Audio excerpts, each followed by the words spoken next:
इस इंतजार में मत रहें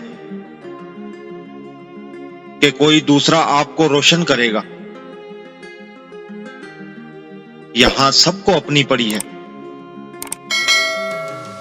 खुद को खुद रोशन कीजिए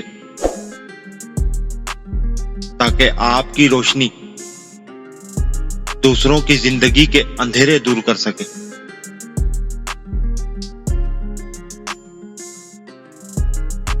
कुछ लोग लोमड़ी की तरह चालाक होते हैं, साथ भी रहते हैं और जलते भी हैं,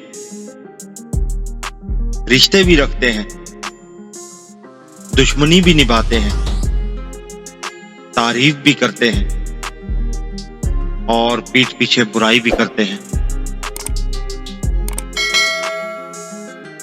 मैं तुम्हारी जिंदगी में बेहतरीन शख्स तो नहीं,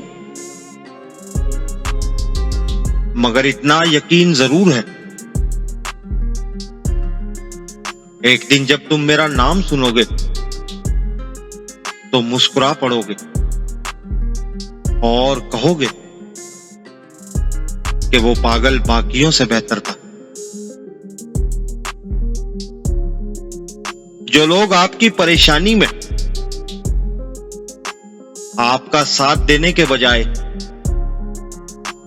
आपसे गुरेज बरते,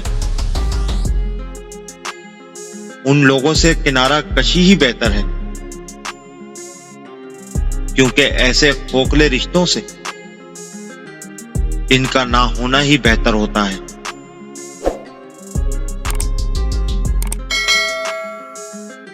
जितना इंसान सच्चा होता है, इतने ही कम लोग इसके इर्द गिर्द होते हैं, क्योंकि सच्चा दिमाग झूठी तारीफें बर्दाश्त नहीं करता।